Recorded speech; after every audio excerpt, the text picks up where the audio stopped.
Muy bien, es martes que utilizamos para el tema salud. Hoy es el doctor Mateo. Doctor Mateo ha de ser presentado por el doctor Cambiaso para la primera pregunta. Bueno, en primer lugar, muchas gracias por compartir con nosotros el doctor Pablo Mateo, quien es urólogo especializado en trasplantes renales, pero también en laparoscopía, cirugía láser, endoscopía, urooncología y implantes de pene. Por lo que en el día de hoy vamos a tener una conversación muy interesante. Antes que nada, doctor, gracias por estar con nosotros. Es un tema que muchos de los televidentes nos han pedido que traigamos aquí al programa. Y en el día de hoy queremos comenzar con algo bien sencillo. ¿En qué consiste un chequeo urológico normal? ¿Cuándo hay que chequearse la próstata y por qué? Bueno, primero que todo, agradecer a Dios que nos permite cada día levantarnos, agradecer a ustedes, Luisín Cambiaso, por la invitación y vamos a decir, apoyar a Luisín en un comentario que dijo ahorita del mosquitero. Yo empecé hoy a colar café en un colador, porque la greca siempre el café tiene, vamos a decir, sedimento, entonces empecé a usar el colador que lo usábamos hace décadas atrás. Hablando del tema que nos ocupa, el chequeo urológico va a depender siempre de qué siente el paciente. O sea, cuando el paciente tiene alguna molestia, puede ser un paciente joven, desde que inicia su vida sexual activa, desde los 18 años de edad, un paciente puede tener una prostatitis, que es un proceso inflamatorio de la próstata, y un chequeo prostático es algo, vamos a decir, sencillo porque muchas veces tenemos el tabú, la información de que es traumático, pero cuando hay comunicación, cuando se concientiza al paciente, pues es una evaluación de rutina y iniciamos generalmente haciendo análisis de sangre. Aquí incluimos si el paciente lo amerita. Cuando digo si el paciente lo amerita, porque por ejemplo en un paciente de 20, 25 años de edad, normalmente no hacemos un PSA. Un PSA es un análisis en sangre que tiene que ver con la próstata, a menos que haya una sospecha de que este paciente pueda estar cursando con una patología maligna, llámese un cáncer de próstata. Pero si no es así, pues con análisis de sangre, de orina, muchas veces tenemos que hacer análisis de semen y un tacto rectal para confirmar que ese paciente está cruzando con un proceso inflamatorio. A medida que avanza el tiempo, ya un paciente después de los 35, 38 años de edad, es importante la historia clínica. Y cuando hablamos de historia clínica es, por ejemplo, qué siente el paciente, pero también importante cuáles antecedentes tiene a nivel de la familia, los familiares primarios, llámese el papá, un hermano, la mamá. Cuando tenemos un paciente con un antecedente, por ejemplo, de un cáncer de próstata, o un cáncer de mama en la madre de este paciente, es un paciente que tiene genéticamente más probabilidad de desarrollar un cáncer. Está demostrado que estos pacientes que tienen antecedentes de cáncer en la familia deben empezar una evaluación de rutina a partir de los 38 o 39 años de edad. La primera señal de un cáncer de próstata, ¿cuál es? Ese es uno de los problemas o de los obstáculos que tenemos, precisamente porque por encima del 85, el 90% de los cánceres no dan ningún tipo de sintomatología. O sea, el paciente no siente nada, está normal. Por eso a veces es tan un poquito dramático darle la noticia a un paciente de que tiene cáncer, porque el paciente dice, pero yo no tengo nada. No, y fue a una evaluación de rutina. Y este paciente, cuando diagnosticamos el cáncer, entonces es muy impactante la noticia. Y hay algo peor aún, y eso ocurre en personas que se supone, digo se supone porque son personas letradas, que nada, se hace un análisis a domicilio del PSA, el PSA está normal hablamos que está dentro de los parámetros, entre 0 y 4, pero hay un porcentaje, entre un 15 y un 20% de pacientes con cáncer de próstata y el análisis está normal, o sea, no tiene un PSA elevado. Entonces, este es el paciente que muchas veces llega a la consulta con un cáncer de próstata avanzado con metástasis, que tuvo una fractura bañándose, que estaba caminando y se fracturó una pierna, y resulta que este paciente ya tiene un cáncer que ha hecho metástasis, o sea, que ya pasó de la próstata al hueso, que es donde primero va el cáncer de próstata, y muchas veces al hígado, al pulmón, al cerebro. Entonces, respondiendo a la pregunta, la mayoría de los cánceres de próstata, la mayoría de los cánceres de riñón y de muchos órganos no produce ninguna sintomatología, o sea, no hay dolor, no hay molestia al orinar. ¿Qué usted me quiere decir, doctor? Que si yo me da un PSA por debajo del 0.4%, me indica que ando más o menos bien. Pero si hay un 15% que teniendo esa buena indicación, ¿qué debe hacer entonces? Porque yo estaba feliz hasta que escucho esta conversación. Me tocó análisis esta semana y salí muy bien del PSA. Pero usted me está diciendo que yo pudiera estar entre el 15%. Claro. Pero venga, acá usted vino a asustarme a mí ahora. Es importante. ¿Y esto es qué? Pero, doctor, tráigame el análisis ahí. William, consígame el análisis para yo el folder. Es importante. Porque me voy a poner de ejemplo, ¿eh? Sí. Y para que usted vea lo ignorante que somos nosotros. Y no solamente el PSA total, creo Tráigame que el es importante hablar también de lo que es el PSA libre y en qué momento a un paciente luego del examen prostático se le pudiera indicar una sonografía prostática. Creo que son orientaciones válidas para Luisín aquí. Claro. Pero ¿qué hago? Y me pregunta un camarógrafo que a partir de edad que esta cuestión surge. Bueno, lo que pasa es que va a depender muchas veces de los antecedentes. Ajá. No es lo mismo, vamos a hacer un panorama, por ejemplo, un paciente de 35 años de edad, que el papá tuvo cáncer de próstata y la mamá tuvo cáncer de seno. Ese es un paciente que va a tener cáncer en algún momento de su vida. Ajá. Genéticamente hablando, claro, porque los antecedentes son importantísimos. Entonces, ese es un paciente que debe hacerse una evaluación cada 6 meses, porque podemos hacer una evaluación, por ejemplo, en enero, y ese paciente debutar, tener un cáncer en julio, y no tener ningún tipo de sintomatología. Solamente por el antecedente ya cambia el protocolo de evaluación de ese paciente. Entonces eso significa que hay que estar siempre haciéndose el chequeo. O sea, Fuera del PSA, y el siguiente paso, entonces, ¿cuál sería? Es un tacto rectal, pero el tacto rectal tiene una importancia máxima en la consulta. Y cuando hablamos de tacto rectal, hablamos de lo que es el examen físico del paciente, de la semiología médica.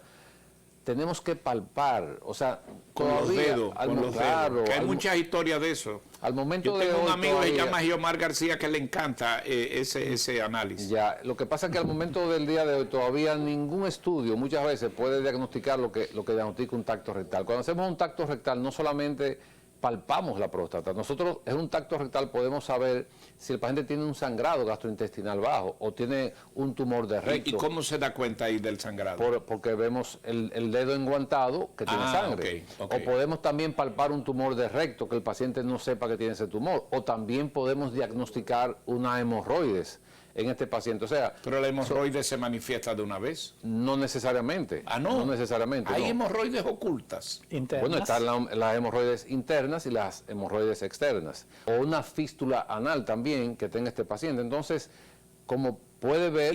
Y puede tener todo eso sin tener dolor. Claro que sí, claro que Anda lo puede pa'l carajo, tener. pero ¿y cómo? Entonces, esa es la importancia de hacer un tacto rectal. O sea, también en el tacto nosotros podemos saber cuando ese paciente tiene una próstata sospechosa de cáncer, que muchas veces no se refleja en el ¿Y PSA. qué es una próstata sospechosa? Es una próstata donde cuando palpamos con el dedo sentimos algo duro. La próstata se palpa como si fuera la nariz, suave, suave al tacto. Cuando palpamos algo duro, entonces hay sospecha ¿Eso de que haya significa, cáncer. doctor, que el médico que te hace ese análisis tiene que estar desprovisto de problemas y tiene que estar muy concentrado porque toda su función está en el tacto, en los dedos? Bueno, el tacto es importante, pero no solamente el tacto rectal. Cuando hacemos una evaluación urológica, tenemos que verle los genitales a ese paciente, porque tenemos, yo por ejemplo he visto pacientes, he diagnosticado pacientes, por ejemplo, con un cáncer de pene, que el paciente no sabe que tiene esa lesión en el Hoy, pene. ¿cómo usted lo hace? No, viéndole el pene y viéndole los testículos. Y cáncer de testículo también. O sea, porque- visualmente usted se da cuenta que tiene un cáncer. No. Ah. O sea, visualmente vemos una lesión que el paciente no le dio importancia. Y usted le manda a hacer una biopsia Inmediatamente, o algo. Exacto, cuando vemos esa lesión sospechosa, entonces hacemos un protocolo y llegamos al diagnóstico. ¿Y se puede tener esa lesión sin tener dolor?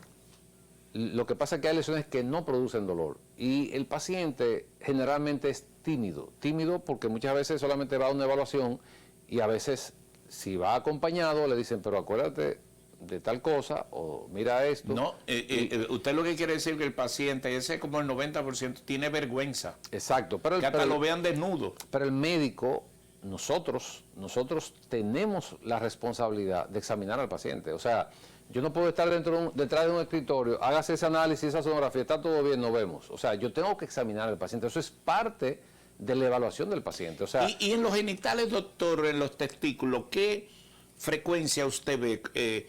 Hay lo que se llama un testículo más grande que otro, etcétera. ¿Eso es muy frecuente? bueno, eso es, vamos a decir, normal.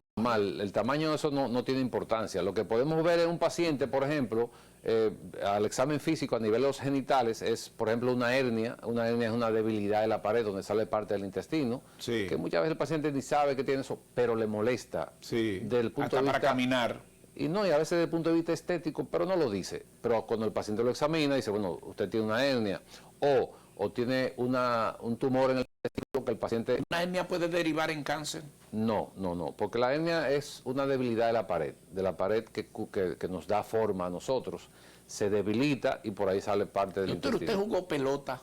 Sí, béisbol. claro. ¿Por qué cuando le dan por ahí un asunto el jugador se priva y se queda ¡ay! Bueno, lo que pasa un boxeador que es un órgano, en los testículos? Es un órgano muy sensible y muchas veces, por ejemplo, tenemos pacientes jóvenes que van que tengo dolor en el testículo, pero cuando se palpan, se lastiman. El testículo es muy sensible por la inervación que tiene. Entonces, yo le comparo eso cuando se pone un dedo en el ojo duele inmediatamente. Así mismo el testículo. O sea, el testículo no está ahí para estarlo palpando necesariamente sin necesidad, aunque les sugerimos o les recomendamos a los pacientes que se hagan un autoexamen, como lo hacen las mujeres, por ejemplo, con los senos, porque muchas veces podemos, o el mismo paciente puede encontrar algo a nivel del testículo que pueda sospechar de que hay una tumoración. En este caso tenemos que hacer estudios para entonces ver si realmente se trata de un tumor. Mire la pantalla, el director, no, el anterior. ¿Qué es esto, doctor?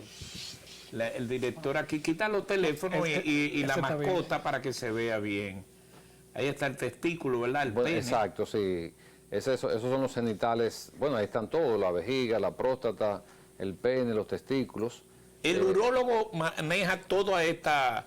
La urología es la ciencia que estudia estos órganos, ¿verdad? Exactamente. ¿Cuál es el más importante de todos? Bueno, todo tiene su importancia. El hombre le diría que el pene.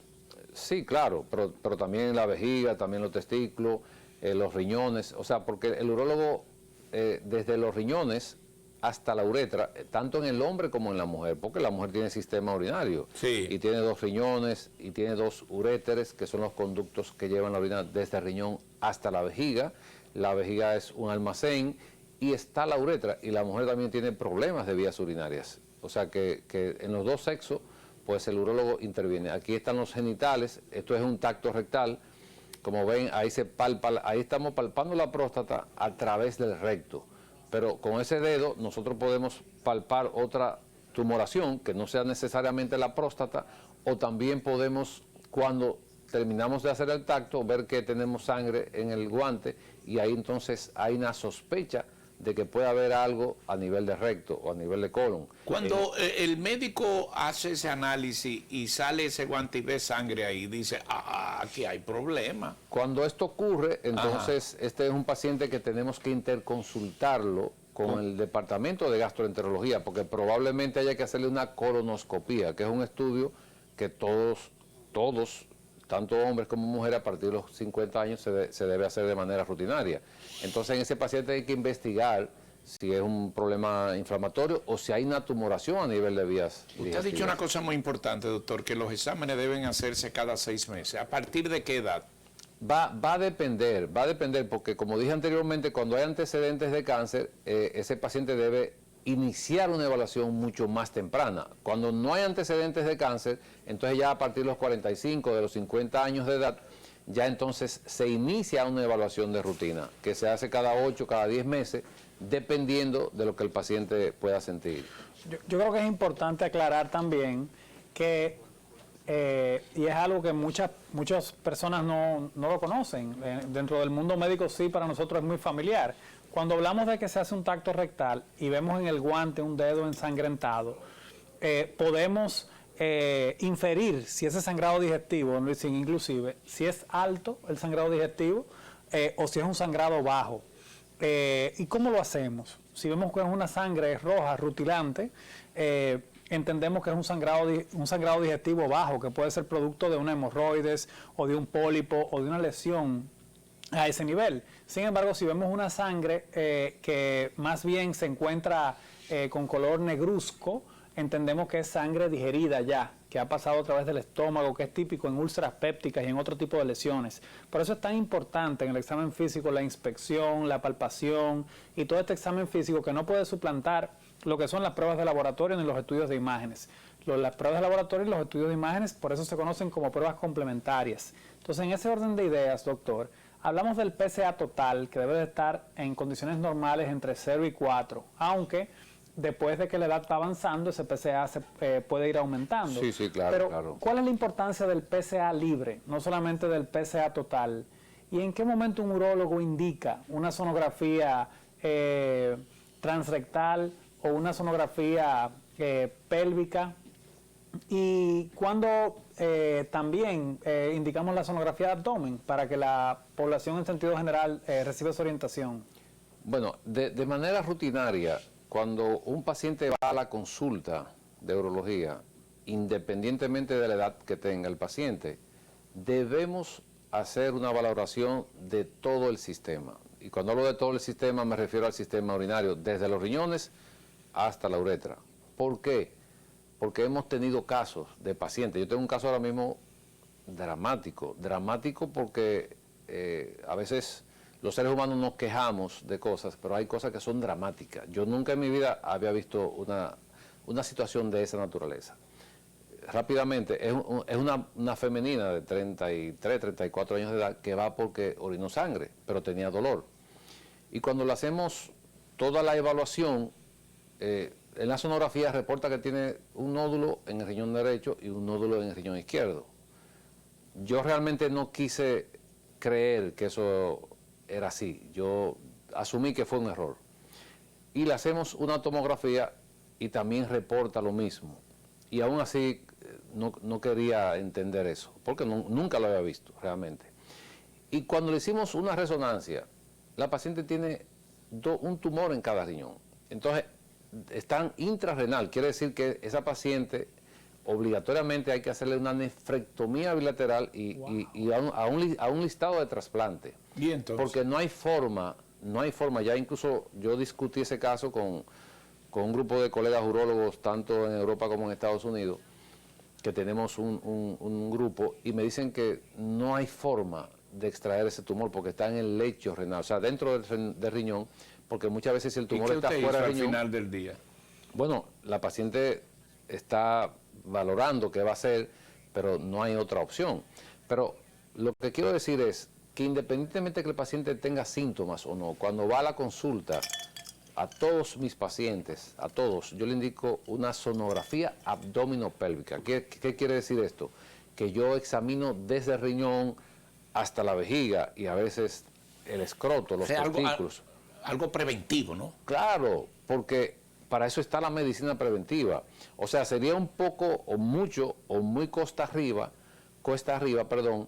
que un paciente vaya a la consulta del doctor Mateo y en 3 meses aparezca con un tumor a nivel renal y dice, pero tú fuiste al urólogo. Sí, no, él nada más se limitó. Entonces, eso hay que hacerlo de manera rutinaria. Está diciendo una cosa muy grande, doctor, muy importante. Y a propósito de la pregunta del doctor Cambiaso, el PCE libre, ¿en cuánto es que debe estar para rondar? ¿En cuánto, más o menos? 0.25, más o menos es entre 0 y 0.25, el PCA libre. ¿Y si pasa de 0.25? Bueno, hay que investigar porque es una relación de 3 parámetros, vamos a decirlo así. Okay. ¿Y el PCE total? De 0,4. El PCE total es de 0,4 y la relación... Mire, doctor, a mí me dijo el PCE total 1.43, yo estaba feliz. No, pero está bien. Muy bien. Sí, pero según usted puedo estar en el 15. Bueno, pero... En el 15%. Pero hay que valorar. O sea, sigo feliz. Claro, cada día hay que ser feliz. 1.43 y en el PCE PSA libre 0,48%. Don Luisín, pero ¿cuándo fue su y la último relación- tacto rectal? Y la relación. Hace como 5 meses. Ahí estuvo Bueno, bien. estaba todo bien. Sí, No. y fue una dama, doctor. No La importa. doctora Marlene Fernández, sí. Excelente, colega, excelente. Sí. Esa Pero es- doctor, espérese que esto es una consulta gratis en el aire. Ok, Con este 1,43 estoy tranquilo. claro, claro. Y el 0,48 PSA libre. También. Ah, pues vamos y a beber. y la relación. Bien. ¿Eh? No, porque también está la relación PSA libre total.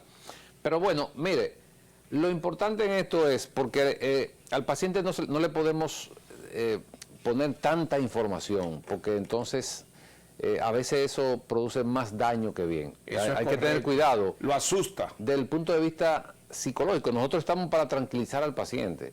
Muchas veces el paciente llega y aunque parezca un poquito, pero a veces el paciente sabe más que uno. Yo he dicho, pero yo no puedo, porque el paciente tiene tanta información y me habla de estudios que leyó en esta revista que, bueno, si nos llevamos eso, pues entonces el paciente nos va a consultar a nosotros. Yo pienso que tenemos que ser práctico en la consulta y tener que orientar al paciente de qué hacer o qué no hacer. Creo que usted ha dicho una gran verdad. Por ejemplo, yo tengo un paciente que somos amigos, pero ya digo, bueno, busca otro urologo porque yo no te puedo atender. Se lo dije así, porque con honestidad, porque él se aparecía cada 15 días con un PSA, o sea, porque él tiene esa obsesión. Yo digo Tiene que, psicosis. No, yo lo mandé ¿No a será psiquiatra. que a él le gustaba que el dedo, como mi amigo porque Omar, que me está escribiendo no era aquí, para hacer ese tacto rectal, es un PSA que él se hace porque él entiende, y yo creo que eso es anormal. Tú no te puedes hacer un PSA cada 15 días ni cada mes. hipocondríaco. Exactamente. Mire, Entonces, me pregunta Geomar García, pero Geomar, esto va ahorita, que si es verdad que la pastilla estimulante sexual Cialis de 5 miligramos evita el crecimiento de próstata. sí, no está demostrado científicamente. De hecho, Que la Cialis ayuda. claro, de hecho Pero salió, Geomar tenía razón. o sea, el tadalafil, que es la sustancia activa, de 5 miligramos, la usamos para ese paciente que tiene aumento de la próstata. ¿Por qué? Porque otras sustancias que se usan para esto producen efectos secundarios a nivel de la erección, de la esfera sexual. Entonces, ¿qué ventaja tenemos cuando tenemos un paciente con un crecimiento prostático? Que tenemos un medicamento que va a actuar a nivel de la próstata, pero va a mejorar la circulación. Y una cosa, para que lo tengan claro, no existen los estimulantes sexuales. Que no existe. No. O, Eso es un hoy término- el cosa, ¿cómo se llama? No, ese es un término... Hoy el Viagra. Es un término mercadológico, pero realmente no existe, ni al momento se ha podido demostrar. Que el Viagra no funciona. No, perdón. Ah, El término estimulante sexual entiendo. no existe, eso no existe realmente. Es un término que se usa para vender una sustancia. ¿Y qué es lo que existe entonces? Esos son estimulantes de la circulación. Es lo que hacen esas sustancias, pero no son estimulantes sexuales. Pero bueno, lo que con relación al efecto del tadalafil o del Cialis o del Durón o del Tesar, que son muchísimos que hay en el mercado, actúan a nivel de la próstata y actúan mejorando la circulación del pene, por eso mejoran la erección en ese paciente. Entonces, esos medicamentos que se usan solamente para la próstata, como tienen efectos secundarios, en ese paciente que nosotros podemos manejar con esa sustancia, pues lo ideal, porque actuamos en dos condiciones que el paciente probablemente necesita, porque por encima de los 45 o 50 años de edad, casi el 50% de los hombres tienen algún tipo de disfunción eréctil. Puede ser leve, moderada o severa, pero tiene algún tipo de disfunción. ¿Y qué hacemos con Y eso es normal. Sí, claro, es normal que a medida que pasa el Entrado en tiempo, 50 años. ya las cosas van cambiando. Entonces, en ese paciente mejoramos la función prostática, pero también mejoramos su esfera sexual. Y por eso se está usando y está demostrado científicamente de que sí actúa en beneficio de la próstata. Doctor, ¿qué usted tiene aquí arriba? En la cámara aquí. Sí, estos son... Y tengo una llamada desde ahorita, me excusa, lo que pasa es que he querido que el doctor... Saludos, buenas tardes. Buenas tardes. Aló, Sí, dígame. no, Adelante. Adelante.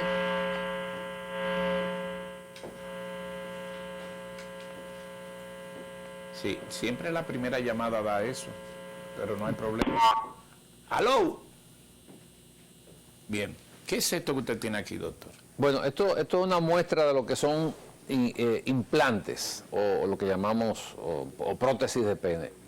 Es un tratamiento que lo usamos en ese tipo de paciente que, por ejemplo, ya ha agotado un tratamiento médico vía oral, lógicamente con un diagnóstico previo de una disfunción sexual que ya no responde a tratamiento vía oral o no responde a inyecciones intracavernosas, o sea, en el pene, que también es un tratamiento que se usa para la disfunción eréctil. Entonces pensamos en un implante. Los implantes de pene, que pueden ser maleables, que es esto va dentro del pene. Cuando hacemos el implante de esta prótesis, la diferencia es que aquí va a tener siempre una erección permanente el paciente. Esto lo usamos o lo recomendamos. ¿Cómo permanente? Sí, permanente, porque hay pacientes que no tienen movilidad de la mano, porque tienen problemas de artrosis. Que no pueden usar la bombita. Exacto. Entonces, en este tipo de pacientes, recomendamos esta prótesis. Porque, ¿Y quién inventó eso, doctor? Un científico. Porque con la mano, al tener la artrosis, bueno, no, pero esa es de 3 componentes, esa la voy a mostrar ahora. Lo único que el paciente tiene que hacer es ponerla hacia adelante o ponerla de lado, pero el pene siempre está erecto. En algunos pacientes hay que... Porque eso le da circulación, ¿no? No, pero mantiene la erección. Esto normalmente lo hacemos porque... Lo que me confundí cuando usted dice erección permanente. Erección permanente es que el pene está erecto siempre. ¿Y cómo vaya a trabajar entonces? Bueno, se lo acomoda, se lo acomoda de lado, hacia arriba. Se lo acomoda. Se lo acomoda, sí. Esta clase yo no la vi, pero... Entonces... Mario, ven, ayúdame. Cuando hay pacientes que, bueno, no quieren este tipo de implante precisamente por eso. ¿Es muy popular ese, doctor? Es uno de los que más se usa, también tiene el costo. Hablamos de costo, pues entonces es diferente. Ahora, es muy caro. Cuando hacemos, va a depender mucho por ejemplo, de la casa comercial. Hay varias casas comerciales que tienen implantes de pene, eso va a depender de qué tipo de implante se use. Y entonces tenemos la de 3 componentes, que es lo que llamamos la bombita. ¿Usted la tiene ahí, la bombita? Sí, tenemos una que está afuera, que es esta. O sea, afuera quiero decir que no está instalada, que es esta. Por ejemplo, todo esto va dentro del pene, nada de esto se ve. Entonces, esto está dentro del escroto, como si fuera un testículo. El paciente la activa cuando va a tener relación y entonces ahí se produce la erección. Ahí se produce la erección, el paciente tiene su actividad. Esto se llama one touch. Cuando termina, le da un toque aquí y con el peso del pene, entonces esto va bajando. Este mismo implante está colocado aquí. En esto. Estos son unos genitales, no sé si lo puede, aquí tenemos un pene y los testículos. Entonces, lo que yo presenté actualmente está aquí instalado. Entonces, el paciente cuando va a tener, pues empieza a activar la bombita que está aquí en el escroto. Eso va produciendo un llenado de los cuerpos cavernosos donde está la prótesis. Y ahí entonces se produce la erección. La erección. Y el paciente, oye, va a decir que el cliente, ¿qué tiempo antes debe el paciente hacer eso que usted está haciendo? O sea, ¿qué? No puede serlo, si no quiere, por ejemplo, que la persona sepa que tiene un implante, lo puede hacer antes, o si lo sabe, lo puede hacer en el momento, porque eso se hace en un minuto ya tiene una erección. Esa es la pregunta, en un minuto ya tiene... O antes, porque depende de la destreza.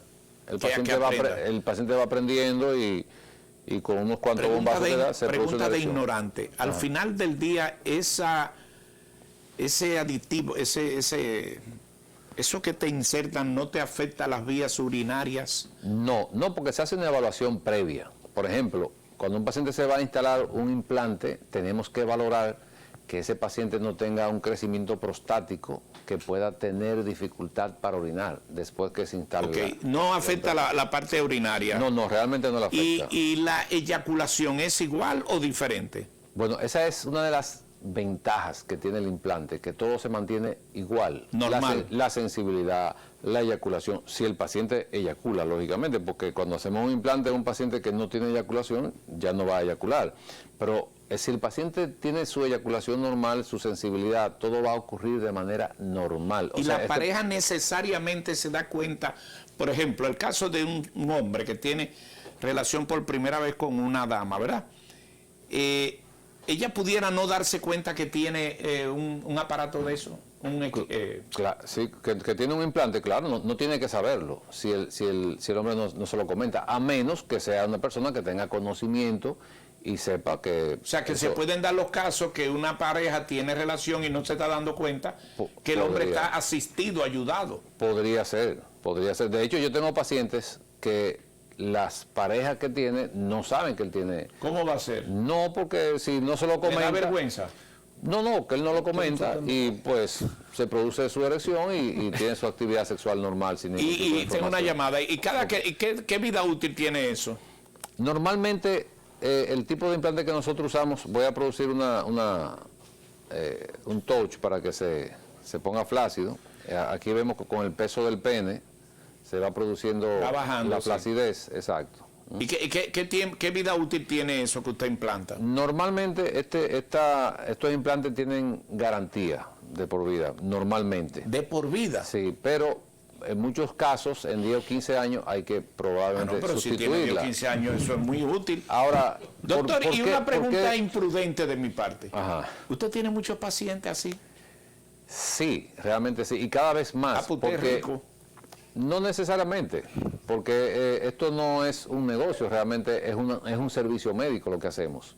No, pero si tiene muchos pacientes, eso va bien. No lo digo en términos... Pero como usted me dijo que si yo era rico, le digo que no, porque no... porque usted lo hace gratis. No, pero no necesariamente porque se haga la cirugía. Correcto, es una especialidad igual que... Se rió, doctor, le saqué la risa. Sí. Saludos, buenas tardes. Todo un tema muy difícil, pero bien. Buenas tardes. Pero señor, ¿y qué es lo que le pasa al teléfono? Hasta el teléfono se ha dañado por el tema. Dígame.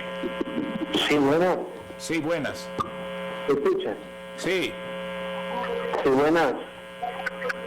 Buenas. Te escuchamos. Haga su pregunta, por favor. Hablo. Sí. Le hablo entonces. Sí. Bien. Doctor, yo quiero saber algo. Si un pene ha sido, por ejemplo, estando erecto, alguien hace así como que trata de doblarlo y sufre como una torcedura violenta. Y luego ese pene como que se achica ¿verdad? No vuelve a ser erecto normalmente como antes. Eso se corrige. Bueno, Gracias, mi amigo. según lo que escucho, aparentemente eso podría ser una fractura de pene de los cuerpos cavernosos. Cuando eso ocurre, si se diagnostica, ese paciente hay que reparar los cuerpos cavernosos. Pero hay que darse cuenta de que eso ocurre. Algo importante cuando se instala una prótesis, con relación a la pregunta que hizo el señor, por ejemplo, que también cuando se instala una prótesis o un implante de pene o la bombita, hay una posición que nosotros siempre le recomendamos al paciente que no debe hacerla, y es cuando el paciente se pone en la posición, vamos a decir, debajo, porque puede lastimarse el implante, ahí puede dañarse el implante. Entonces, si eso ocurre, no está contemplado esa parte en lo que es la garantía del implante de pene en el hombre. Y en base a la pregunta, doctor, entonces, ¿hay cáncer de pene? Sí, claro. Y nosotros... aparte de lo hereditario que usted lo explicó, ¿qué le puede producir a un ser humano un cáncer de pene, por ejemplo, así, típicamente? Bueno, el cáncer de pene normalmente está relacionado a varios factores, dentro de los que están, por ejemplo, la higiene, el papiloma, que de hecho está demostrado que nosotros podemos evitar el cáncer de pene en muchos pacientes. así como se evita el cáncer del cuello uterino en las mujeres Ajá. cuando son causadas por el papiloma humano, el virus del papiloma humano. ¿Por qué? Porque en ese paciente que diagnosticamos el papiloma humano, ese es un paciente que debe vigilarse y muchas veces se recomienda la circuncisión, porque en el prepucio, que es lo que cubre al pene, es el tejido más sensible a desarrollar un cáncer, y más cuando está relacionado al papiloma Entonces humano. conviene La circuncisión, en este tipo de pacientes se recomienda la circuncisión, que se ponga su vacuna. ¿Debe ser temprano en edad o se puede hacer a cualquier edad? Va a depender, va a depender, porque hay pacientes que incluso no necesitan ser circuncidados, porque Correcto. hay pacientes que no tienen mucho prepucio, entonces ese paciente no hay que Usted dijo circuncidarlo. algo importante, la limpieza es sumamente Básica, vital. básica. ¿Por qué ligan el jabón de cuava mucho esto? Dicen de que es bueno el jabón de cuava. Bueno, es por el aseo, porque es por el aseo, pero realmente es la limpieza lo que también influye en el cáncer de pene. Entre una cosa y otra, doctor, el asunto bajó. Sí, porque... O sea, se ve que lo que usted tiene ahí funciona, los productos. ¿Son americanos o alemanes o qué? la mayoría de las prótesis son Póngalo alemanas. aquí, director. Miren cómo bajó el asunto. Son alemanes, generalmente, que eso... ahí se puede ver, bueno. No, así, mire, ya bajó. Sí, porque se llama one touch, o sea, se le da un toque al dispositivo y el pene vuelve a su flacidez normal como estaba anteriormente. Ah, el nombre de eso es Titán. Bueno, esa es, vamos a decir, la marca.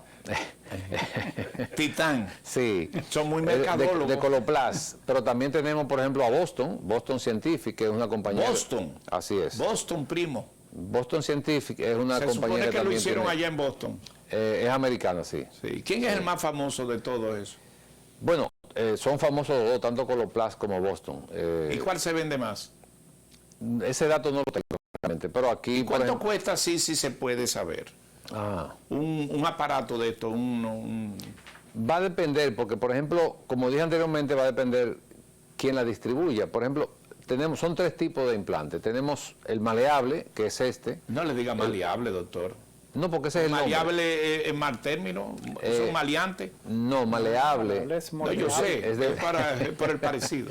Sí. El maleable. La maleable, este implante, por ejemplo, está en el mercado entre los $2,000, $3,000, $4,000 hasta $7,000.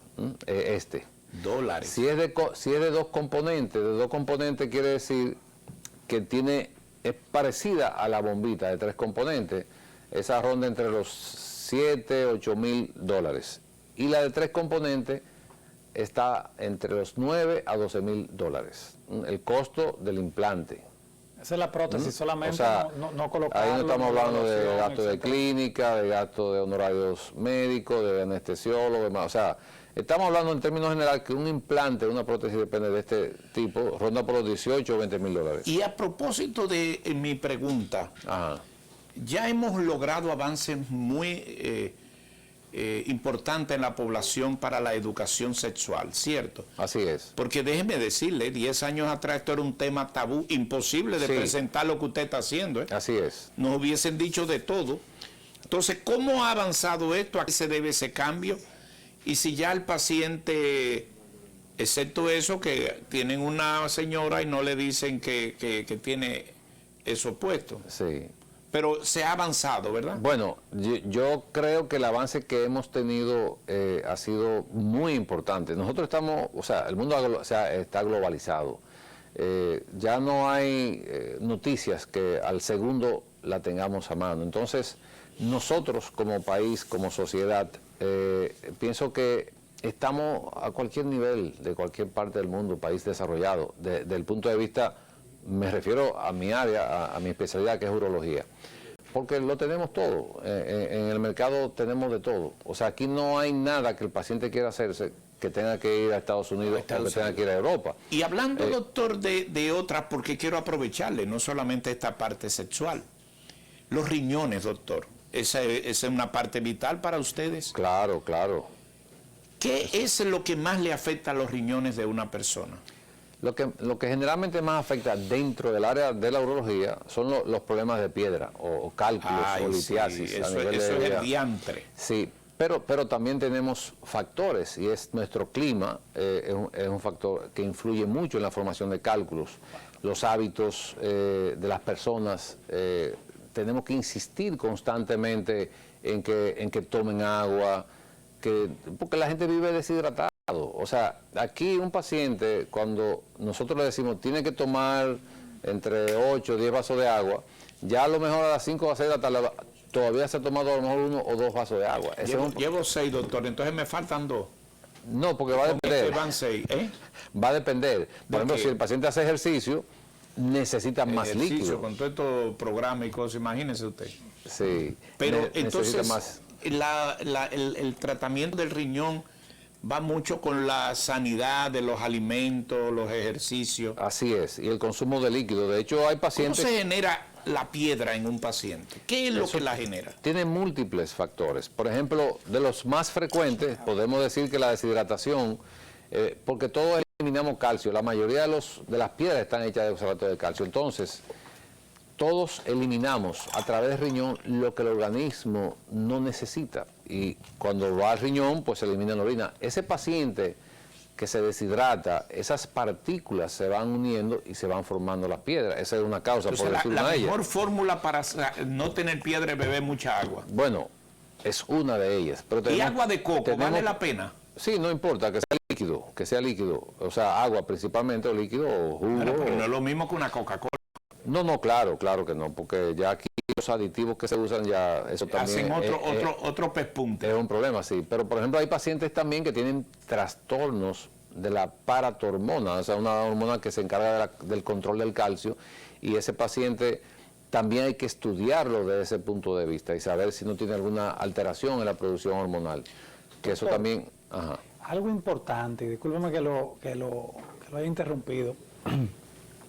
En muchas ocasiones vemos pacientes que se hacen una sonografía de abdomen y vienen y dicen con toda la propiedad del mundo: doctor, yo no tengo piedra en los riñones, porque yo me hice una sonografía, ni en los uréteres, ni en ningún lugar, y no me salió. Entonces yo creo que es importante de que en ese tenor también usted dé la orientación de por qué cuando se esté haciendo el escrutinio, la investigación de si hay o no hay piedras, es importante otros métodos diagnósticos, como la radiografía o como la tomografía simple, entre otros. Hablamos ya de que en la evaluación urológica es muy importante el examen físico, es muy importante la evaluación semiológica y los factores de riesgo del paciente, la prueba de sangre y la sonografía. Pero aparte de eso, ¿qué más hay? ¿Qué otros avances de urología, qué otros estudios podemos hacer para diagnosticar piedras y otras enfermedades? Bueno, como tú bien dices, la tomografía simple, o sea, simple quiere decir sin medio de contraste, es un medio diagnóstico que nos ayuda bastante y abarca todo el sistema urinario. Cuando hacemos una sonografía abdominal solamente, no tenemos la posibilidad de ver tan fácil los uréteres, que son los conductos que llevan la orina desde el riñón hasta la vejiga. Entonces, ese paciente que llega con dolor, aunque tenga una sonografía abdominal normal, o sea, que los riñones estén bien, yo generalmente o le hago una tomografía simple o le hago una radiografía. Yo uso mucho la tomografía porque me da muchos detalles. La sonografía. No, la tomografía. En ese tipo de pacientes. Sí. Algo importante que debo mencionar cuando hablo del examen físico del paciente, que una vez una paciente me dijo que, bueno, fue con una condición, y cuando yo hablo del examen físico, del tacto rectal, de los genitales, no necesariamente el urólogo tiene que hacer examen físico a todos los pacientes. Hay pacientes que no es necesario hacer eso. Por ejemplo, una mujer que va a la consulta con una condición, desde el punto de vista urológico, nosotros no hacemos un examen físico de rutina, a menos que haya algo que tengamos que hacerlo de manera por protocolo. Entonces eso es importante decirlo, porque muchas veces el paciente va a la consulta y dice: pero el doctor ni me puso la mano. Entonces eso va a depender de qué tipo de paciente sea y de cuál sea la razón por la que va a la consulta. Doctor, aunque me fui a los riñones adrede, tengo varios pedidos aquí, amigos. Hay uno que pregunta: ¿qué tiempo después de un implante se puede tener relaciones y si es doloroso?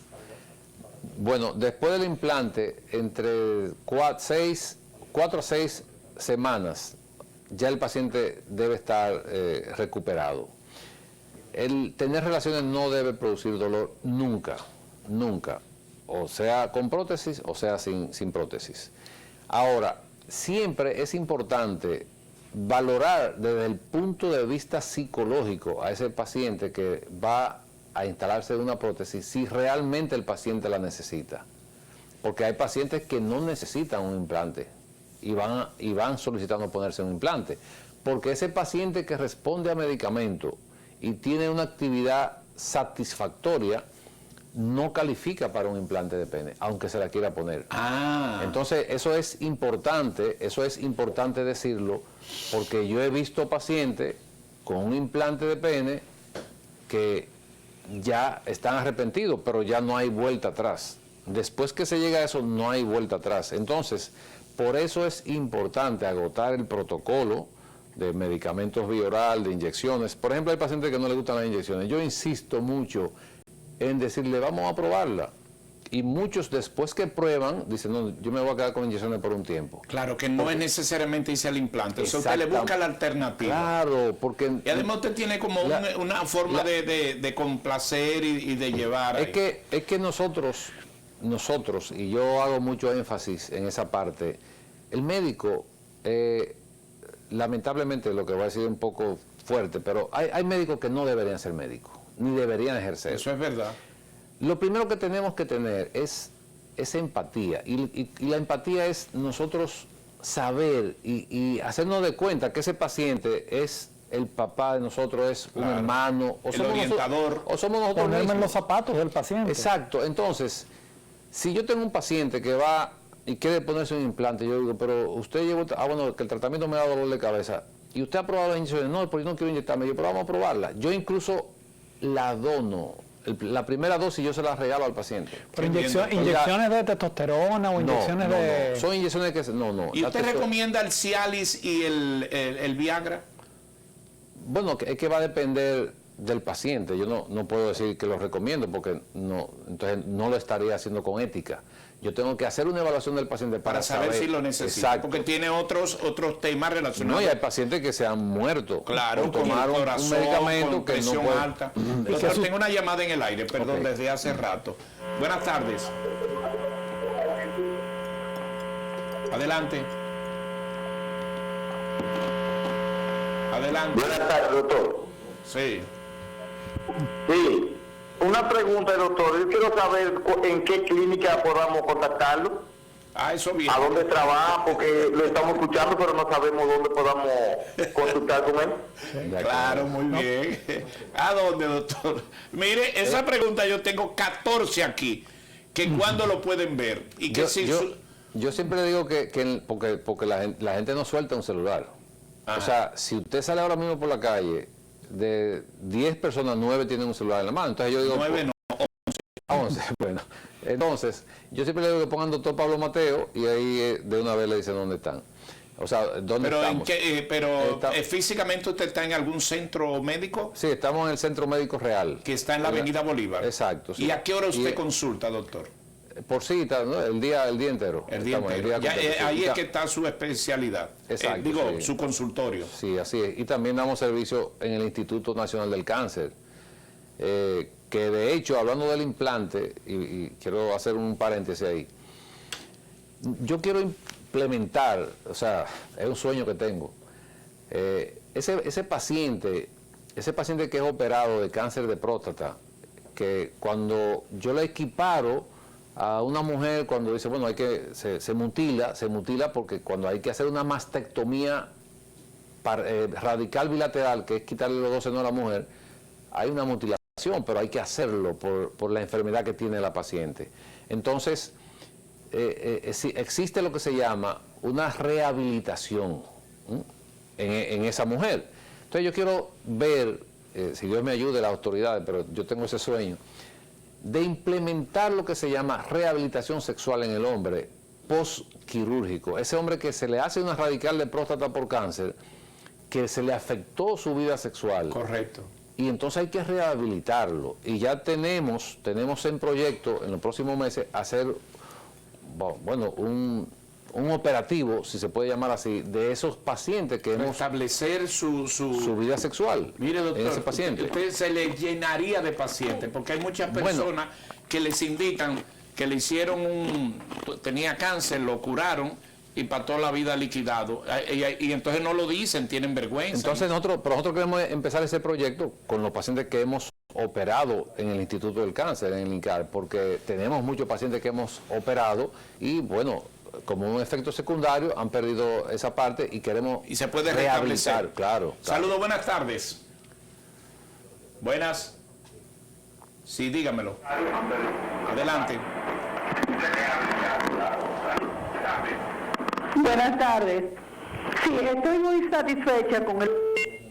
Lo único que lo he sentido, no sé si es que soy muy conservadora, pero lo he sentido muy explícito para la hora en que se escogió para este tipo de programa. Excelentes explicaciones, pero creo como que debió de haber sido una hora un poquito más tarde. Gracias. Mire, le agradezco sobremanera y yo quiero ser explícito con usted. Fíjese que hace un rato yo le dije al doctor que qué bueno que se había cambiado un poco la forma de tratar estos temas, porque 10 años atrás, no importa la hora, era imposible tratar este tema. La hora, señora, depende de cómo se maneja en televisión el tema a quién accede. A un niño o a una niña no debería estar, y es lo único que yo quisiera y debía haber previsto. Pero déjeme decirle algo, no podemos seguir con y esto no va para usted, con la ignorancia del tema como tenerlo como callado y eso. Yo le quiero decir que lo que está haciendo el doctor Mateo hoy valdría oro en cualquier lugar para tenerlo, por su sentido de profesionalidad y lo que acaba de decir, el término de acercamiento. Sé que usted no ha dicho nada de protesta, sino por la hora. Pues mire, si lo hago a las 11 de la noche, no voy a tener la dispensa de tanta gente que pudiera estar. A esas horas de las 11 y la 1 es porno, televisión porno. Esto es educativo.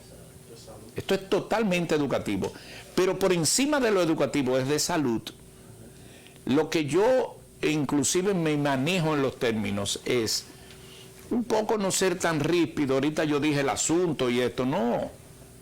Déjeme decirle que no es la primera vez que trato este tema. La doctora Marlene Fernández, en la primera etapa de este programa, vino con lo mismo, con las bombitas, porque eso era otro tabú, que las bombitas nada más lo podían tener los ricos. Y ella dijo que no. Entonces, le agradezco su llamada, pero estoy más que complacido, doctor, en la forma, lo educativo y lo de salud que usted lo ha tratado. Sí, yo quiero unirme al comentario que acaba de hacer. En mi caso, soy especialista en medicina familiar y parte central de mi especialidad es precisamente la promoción de la salud y la educación de la familia en todas las etapas de la familia, desde la niñez, la adolescencia, la adultez o pacientes envejecientes. Es de suma importancia tratar el tema de la educación sexual. Y en nuestro país es uno de los países donde necesitamos de manera más enérgica poder abordar este tema, sobre todo de forma transparente, sobre todo con expertos, para poder orientar a la población de una forma fidedigna. Muchas veces los consejos se reciben a través de un amigo o a través de un conocido que lo puede hacer con mucho cariño, pero que no tiene la expertise profesional de tener una especialidad y que brinde todos estos detalles que son de tanta importancia para la salud del pueblo en sentido general. Por lo que le agradecemos también al doctor Mateo su presencia en el programa y queremos continuar con él mismo. Claro, y vamos ahora a hacer una pausa y seguimos con él, y usted que le toca esta última parte por asuntos relacionados. Doctor,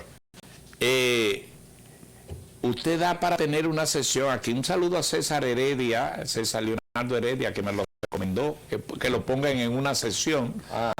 Y a mis compañeros de hoy mismo, Oscar Medina, Geomar García, que han estado siguiendo el programa. Hasta ahí, ¿verdad? Pero muchas gracias, doctor, y seguimos. Vamos a una pausa y regresamos con usted para que ustedes hagan sus preguntas. Y el doctor aquí, Cambiaso, tengo unos amigos muy cordiales. Pero seguimos aquí, vamos arriba, vamos a la pausa y regresamos. Y se queda el doctor Cambiaso con todo esto.